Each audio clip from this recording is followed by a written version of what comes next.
Planning a campervan trip through Switzerland. We did it in summer, and yes, it was stunning green mountains, bright blue lakes, and cows that somehow always looked ready for a photo.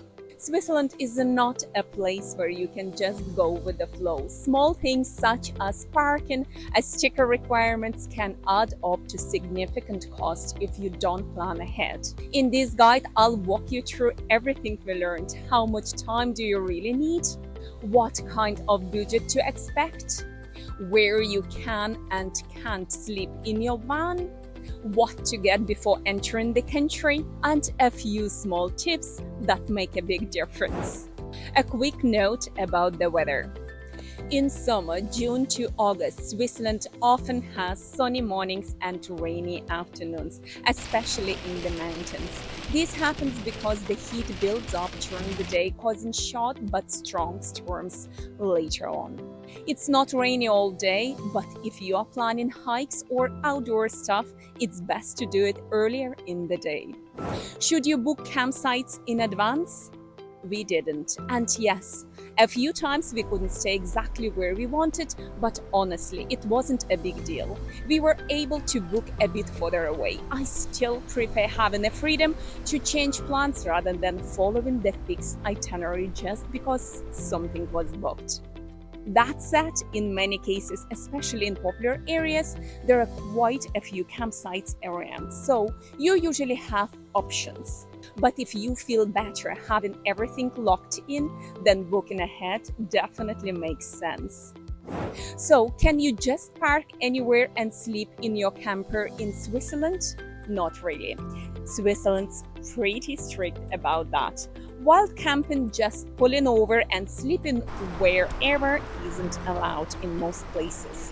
If you break the rules, the fines can be seriously high, like over €1,000 in some spots. We stopped to official camper spots, a lot of which were in amazing location, by lakes or in the mountains. How much do campsites cost? For two adults and our 11-year-old and our body chook, we paid around 70 to €100 per night. That covered a basic pitch, people, electricity, waste disposal, showers, a washing machine, and Wi-Fi. Most campsites are pet friendly, but we did come across a few that weren't. Using your iPhone in Switzerland. Switzerland is not in the EU, so if you have an EU roaming plan, it might not work there, or it could get expensive.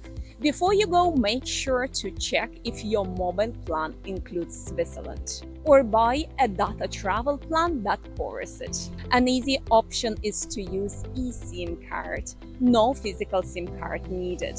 We used Airala and it worked great for us. Simply download the app, select a data plan for Switzerland, and activate it. No stress for local SIM card. Quick tip: set it up before crossing the border. You'll probably need internet connection on the road.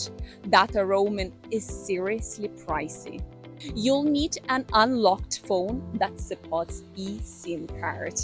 That way, you'll have internet right away for maps, campsites, apps, weather, and all essential stuff. Download an app like Park for Night. We used to find parking for our 7-meter campervan, and it worked really well. It's a community app where people share their experiences and photos of each place. Overall, campgrounds are clean, safe, and often in a beautiful places. And remember, Switzerland not that big. If one site is full, another one is probably 10 minutes or just an hour away. Slow down. Switzerland looks tiny on the map, but it's packed with things to see and do. Don't try to cram in everything. Trust us. The magic is in slowing down and just soaking up a few spots. So guys, make sure to make time for hiking up in the Alps. Try paragliding, yes, flying in places like Interlaken or Davos. Explore the trails by renting a mountain bike or e-bike. Swim in glacier lakes or just chill with coffee and the views. Take your time, fewer stops, better experience. The mountains aren't going anywhere. To drive on Swiss highways, you need a vignette, a toll sticker that costs 40 Swiss francs.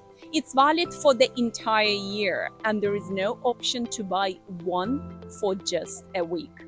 You can purchase it at gas station near the border or online.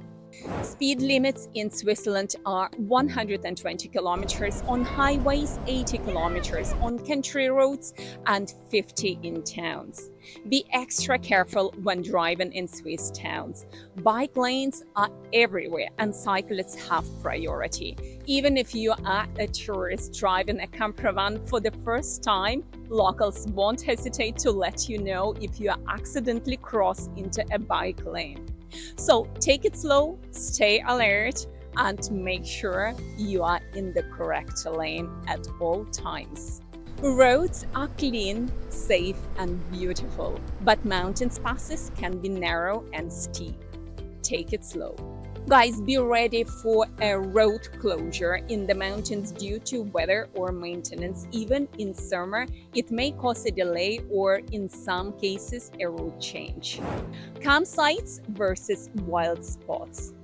Wild camping technically not allowed in most places, but tolerated above tree lines far from towns if you are lucky and stay just one night. Cities and small towns are strict about parking. Blue zones, free for 1 to 1.5 hours, but you need a blue parking disc. Get one at gas station. White zones, paid parking, coin machine, or an app. Yellow zones, private, don't even think about it. On a few occasions, we used white zones, but I must say it wasn't easy to find a spot in towns that could fit a campervan. So if visiting the town was a priority, we would either stay nearby for the night or look for a designated day parking area for campervans. It's a bit more expensive, but definitely worth it. Easy Park works across Europe, while Park and Pay and Twint are mainly used in Switzerland. They let you pay by QR code or even automatically through license plate recognition. We didn't use these apps ourselves, but you might want to download them. They can be really helpful if you are in a spot where you want to park your vehicle quickly and easy. Traveling with a dog. Yes, it's totally doable. Dogs are welcome in most campsites and even on public transport. Some cable cars or lake ferries might charge a small pet fee. Interesting facts about Switzerland.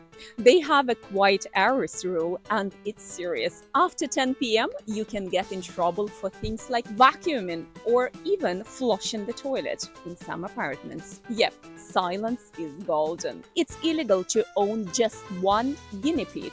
They're social animals, and Swiss law considers it cruel to keep one alone. You must have at least 2. Switzerland has 4 national languages: German, French, Italian, and Romansh. So depending on where you are, signs and conversations will change completely. Banks really are crazy private, but not totally anonymous anymore. The cliche about secret Swiss banks accounts used to be true. Now international pressure has made them more transparent, but it's still a money magnet. Chocolate is practically a lifestyle. The average Swiss person eats around 10 to 12 kg of chocolate per year. That's more than almost any other country. I am Tanya, and if you are new to the channel, we are a travel-loving family who's explored every country in Europe and spent time living in places like Thailand, Spain, and Ireland. We love sharing real-life tips to help you plan your travel, make your move abroad, or even try out a different way of living. So if you're curious about life beyond the usual routine, you're in the right place. In my next video, I'll be sharing our route through Switzerland and places we visited. If you got some value from this video, please hit that subscribe button. It really helps the channel. See you soon, my friends. Bye!